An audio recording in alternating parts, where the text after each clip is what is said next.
शुभ्रा सुन।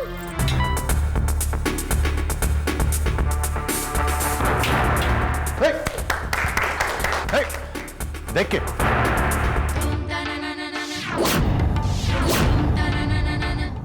मुझे अच्छी तरह से दिखाई देता है मिस्टर नाहर, आप अपनी आंखों का इलाज कराइए।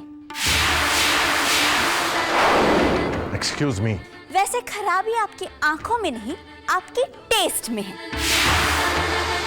वरना आप मुझ जैसी लड़की को छोड़कर सलोनी जैसी लड़की को पसंद कैसे करते? शुभ्रा, तमीज से बात कर। तुम मुझे तमीज सिखाओगे? मेरे साथ इतनी बड़ी बदतमीजी करने के बाद? बचपना छोड़ो और घर जाओ। You shut up!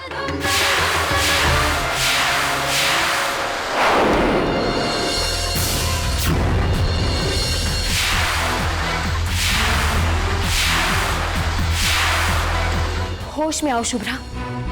तुम्हारे इस बिहेवियर से तुम्हारे साथ साथ मम्मी पापा का नाम भी खराब हो जाएगा। आपको तो बड़ी परवाह है इसके सामने अपना इंप्रेशन बनाने की, लेकिन मुझे नहीं। मिस्टर नाहर, तुम नहीं जानते कि तुमने क्या खोया है, लेकिन तुम देखना, एक दिन मैं तुमसे कहीं ज्यादा खूबसूरत और पैसे वाले इंसान के साथ शादी करके रहूंगी। शुभ्रा, छोड़ो मुझे। शुभ्रा, बात सुन मेरी। वो शायद नहीं जानता कि मैं शादी से इनकार कर चुकी हूँ। मैं उसे समझा दूंगी कि तुझसे शादी से इनकार करके वो जिंदगी की सबसे बड़ी भूल कर रहा है। क्या जबरदस्त नाटक है आपका। नहीं चाहिए मुझे नाहर जैसा पति भीख में। और वैसे भी जिसने आपको पसंद किया हो, ऐसे थर्ड क्लास मेंटालिटी वाले आदमी के साथ मैं कैसे जिंदगी बिता सकती? शादी मुबारक हो सलोनी दी।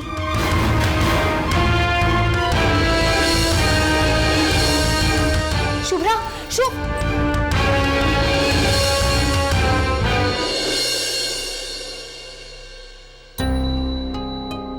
सुनिए,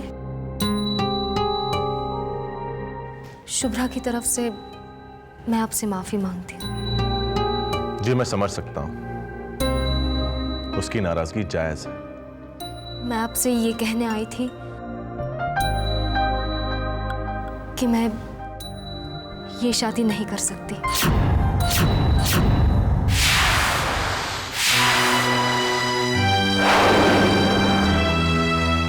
जी?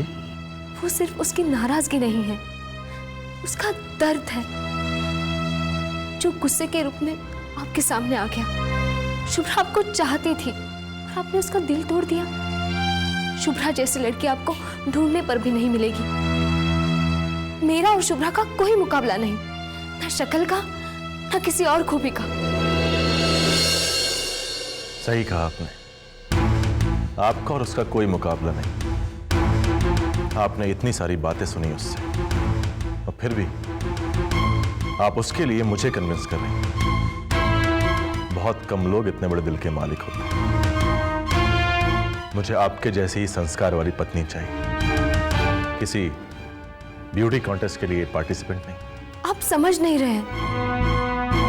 आप एक बार फिर सोचिए। सोच लिए, आपकी जैसी सादगी और संस्कार वाली लड़की ही मेरी फर्स्ट और लास्ट चॉइस है।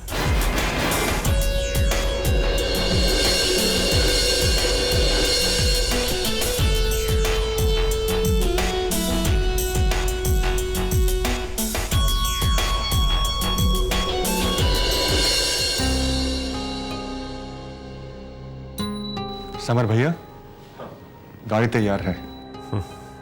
समर बेटा, देख उसके सारे दोस्तों के यहाँ देख लेना। वो उसकी खास दोस्त है ना, वो सीमा क्या भी चले जाना बेटा।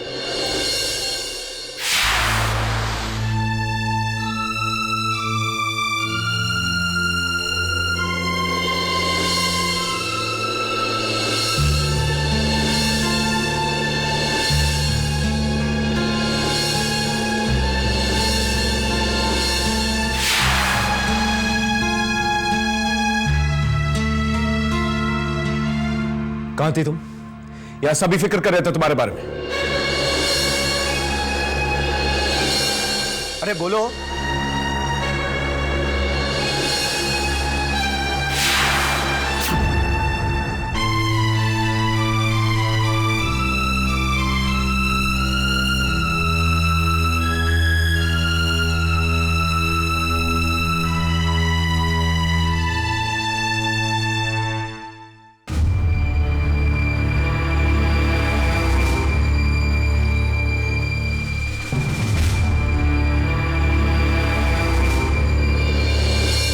शुभ्रा, शुभ्रा, कहाँ चली गई थी मेरी बच्ची? यहाँ हम सबकी जान गले में अटकी हुई थी। शुभ्रा, लाडो बात नहीं करेगी मुझसे? अपनी माँ से बात नहीं करेगी?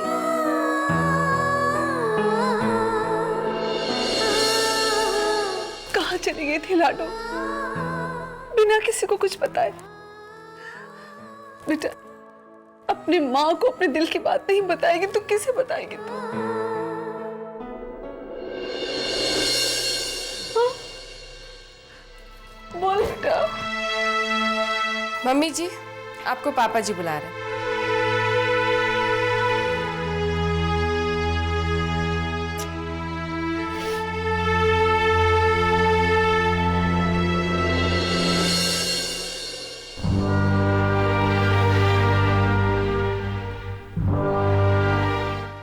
शुभ्रा, घर में सब लोग तुम्हारे लिए बहुत परेशान हैं। ये सोचकर कहीं गुस्से में तुम कुछ उल्टा सीधा ना कर लो। जहां तक मेरा अंदाजा है, तुम नाहर सिंह से मिलने गई थी। हाँ भाभी, मैं उस आंख के अंधे को आईना दिखाने गई थी। बताने गई थी कि मुझे रिजेक्ट करके उसने अपनी जिंदगी की सबसे बड़ी बेवकूफी की।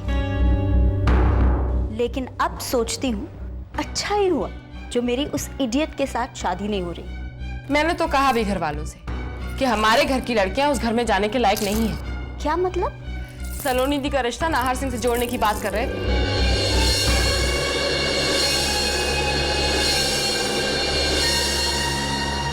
जिद छोड़ दे सलोनी बेटा।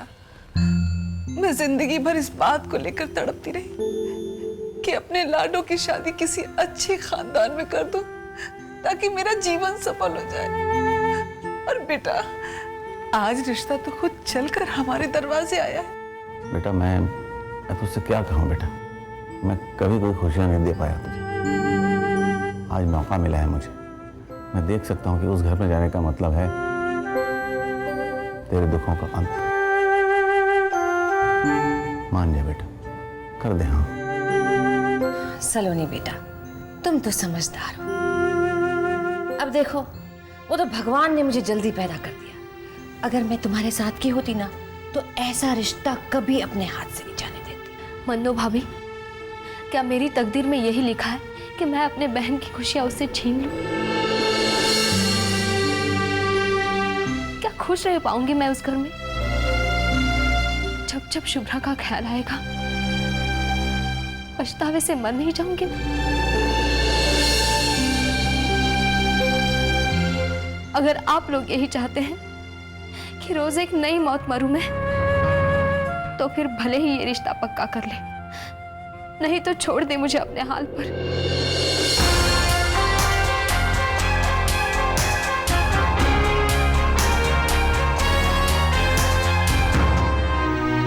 कुआं खुद प्यासे के पास चलकर आए और प्यासा उससे कहे कि भाई मुझे तो प्यास नहीं है,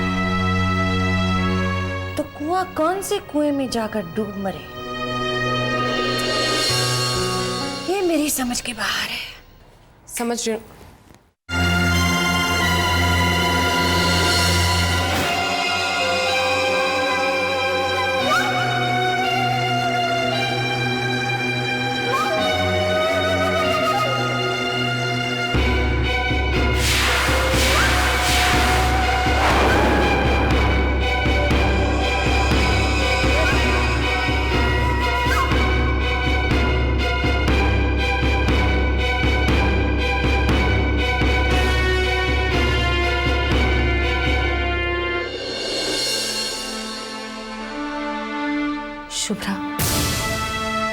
देख, मैं जानती हूँ जो हुआ तो मुझे उसके जिम्मेदार मान रही है, लेकिन मेरा विश्वास कर, मैं नहीं चाहती थी कि बस, किसी ने आपसे सफाई नहीं मांगी, सो प्लीज अपने आप को महान साबित करने की कोशिश मत कीजिए।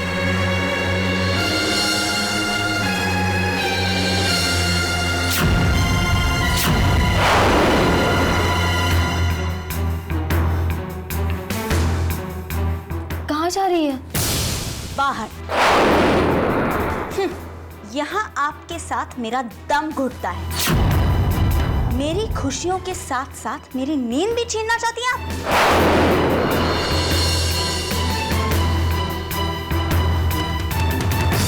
कहीं नहीं जाओगी तुम।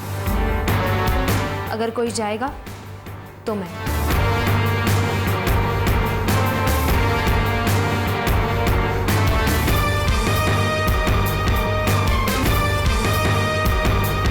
रुक जाइए। जाते जाते अपने साथ अपनी ये मुसीबत भी लेती जाइए।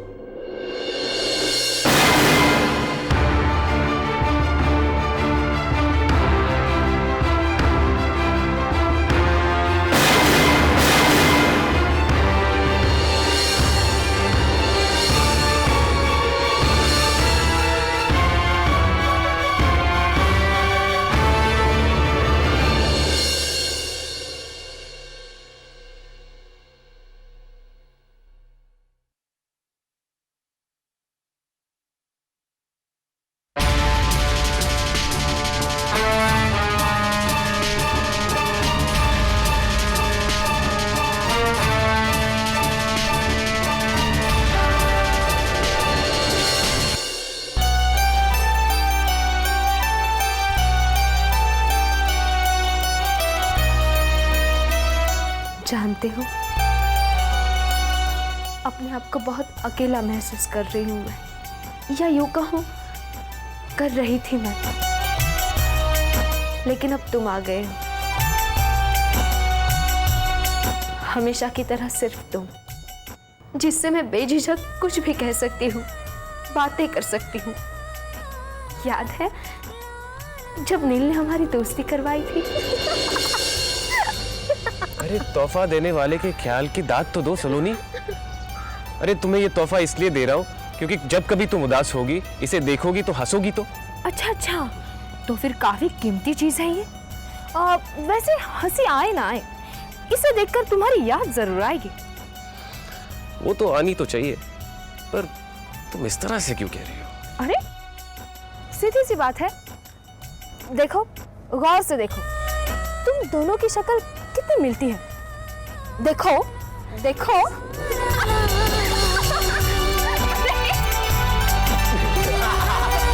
चली जाऊंगी मैं नील की जिंदगी से, हमेशा हमेशा के लिए।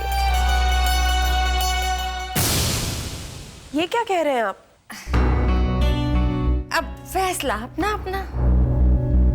एक अजीब सा फैसला किया आपके देवर साने, तो फिर हमारी बेटियां ही क्यों पीछे रहे? अब क्या है ना कि हम अपनी सलोनी को अफीम खिला के तो मंडप में बिठाने से रहे। हाँ, ये हो सकता है कि शुभ्रा के बारे में फिर से बात चलाई जाए। आप कहे तो बात करूं उनके यहाँ।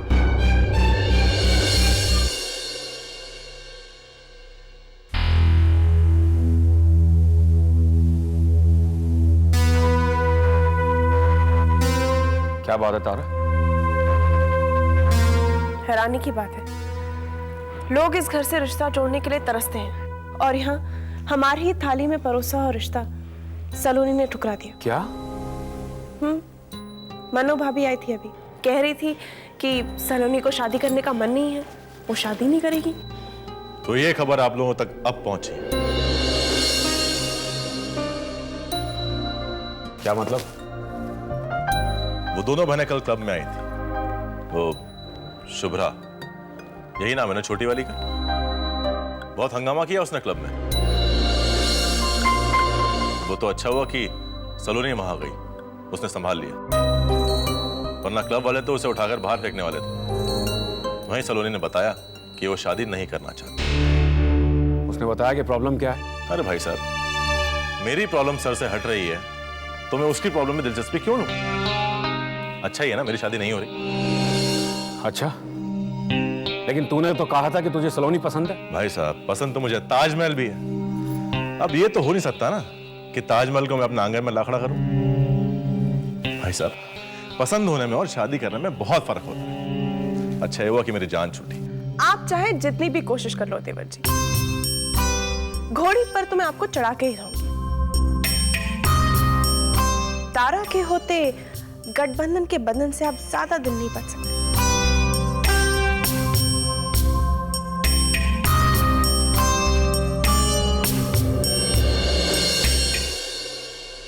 देखो, वो नहीं जानती कि वो क्या कर रही है, लेकिन हमें तो समझदारी से काम लेना चाहिए। लेकिन उसकी मर्जी के बिना उससे कैसे कहते शादी करने के लिए? तो चाहते क्या हो तुम? जैसे गायत्री बाईसा घर में बैठी हुई है, उसी तरह सलोनी को भी जिंदगी भर घर में बैठा के रखेंगे। अरे माँ बाप का फर्ज होता है आंखें बंद होने से पहले अपनी औलाद को सेटल कर जाए। हम हमेशा तो उसके साथ नहीं रह सकते ना। कभी सोचा है हमारी बात उसका क्या होगा? कैसे जिएगी वो? अकेलेपन का दर्द मैं अच्छी तरह जानती हूँ। मैंने देखा है गायत्री बाईसा की आंखों में वो दर्द, वो तकलीफ। नहीं, मैं अपनी औलाद को इस आग में जलने नहीं दे सकती। जानता हूं अंबिका, तुम जो कह रही हो वो गलत नहीं है, लेकिन उसकी जिंदगी का इतना बड़ा फैसला उसकी मर्जी के बिना दिल मान नहीं रहा है। जानता हूं कि अगर एक बार ये रिश्ता हाथ से चला गया तो फिर वही चिंताएं, वही परेशानियां, वही रातों को जागना, सब कुछ वैसे का वैसा ही हो जाएगा। लेकिन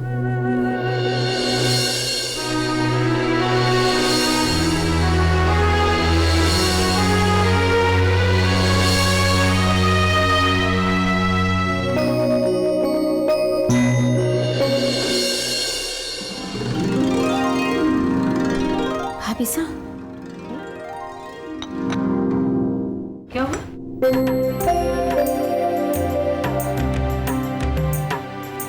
ठाकुराइन साहब, पधारिए पधारिए।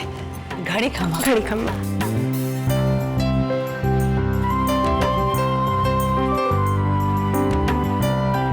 आइए पधारिए ना। क्या मैं सलोनी से अकेले में थोड़ी बातें कर सकती हूँ? हाँ हाँ, क्यों नहीं। सलोनी बेटा,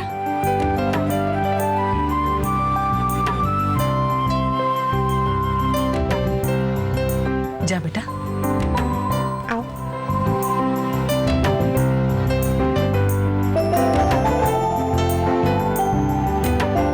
गायत्री बाईसा, आपको क्या लगता है ये हमारी सलोनी को अपनी देवरानी बनाने के लिए राजी कर लेगी ना? तो तुम शादी नहीं करोगी? नहीं, मुझे शादी नहीं करनी।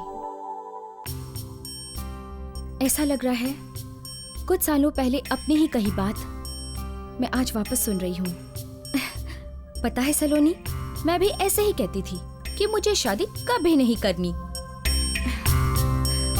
शायद वो मेरा पागलपन था, शायद बचपना।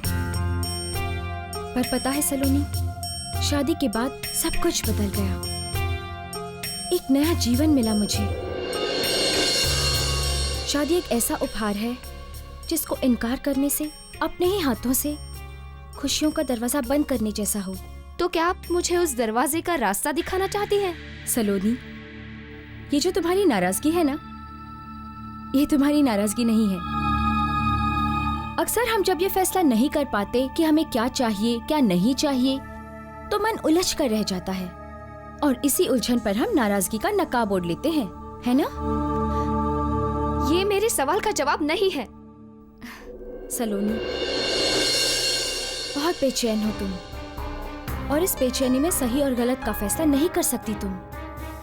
अगर मैं खुद को तुम्हारी जगह पे रखूं, तो मैं समझ सकती हूँ तुम पे क्या गुजर रही होगी। आखिर मैं एक औरत हूँ, और एक औरत ही औरत को समझ सकती है। क्या समझती हैं आप? एक बहन को देखने आए और दूसरी को पसंद किया।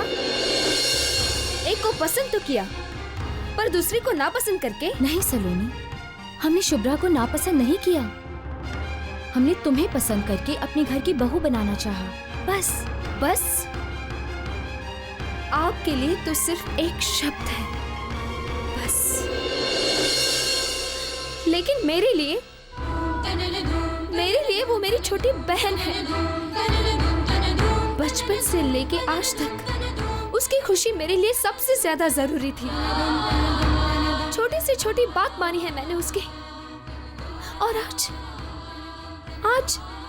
उसके और उसके सबसे बड़ी खुशी के बीच में खड़ा कर दिया आपने मुझे। क्यों तारा जी? नाहर सिंह जी ने शुभ्रा को छोड़कर मुझे क्यों पसंद किया? ऐसा क्या है मुझ में?